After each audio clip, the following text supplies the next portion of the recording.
امام احمد بن حنبل رحمۃ اللہ علیہ سے کسی نے پوچھا کہ کعبے میں رہنا زیادہ بہتر ہے یا رباط میں رہنا زیادہ بہتر ہے، تو امام احمد بن حنبل رحمۃ اللہ علیہ نے جواب دیا کہ میرے نزدیک رباط میں رہنا زیادہ بہتر ہے، زیادہ معبود ہے۔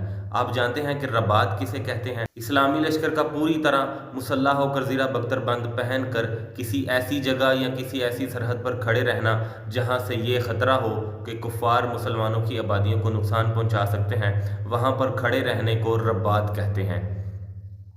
یہ وہ اسلام ہے جو ہمیں ممبروں پر نہیں پڑھایا گیا۔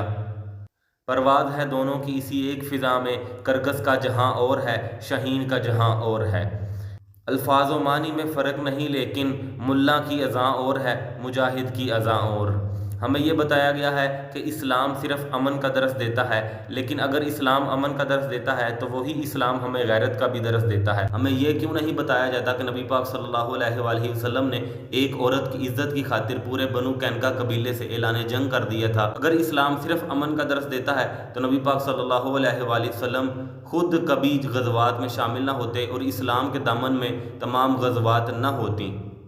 اسلام امن کا درس تب دیتا ہے جب حضرت بلال حبشی کعبے کی چھت پر چڑھ جائیں اور اسلام پوری طرح غالب آ جائے۔ لیکن مسلمانوں کی موجودہ حالت بہت کمزور ہو چکی ہے، کیونکہ غزہ کے اندر جو مظلومین ہیں ان کی آخری امید تو یہی لگتی ہے کہ سامنے سے ظالموں کے لشکر سے کوئی حر نکل کر آ جائے اور ہماری عزتوں کو محفوظ کر لے، کیونکہ مسلمانوں نے کبھی کوئی مزاحمت نہیں کی اور ان کی زبانوں کو تالے بھی لگ گئے ہیں، کبھی کسی نے کوئی الفاظ تک بھی نہیں کہے۔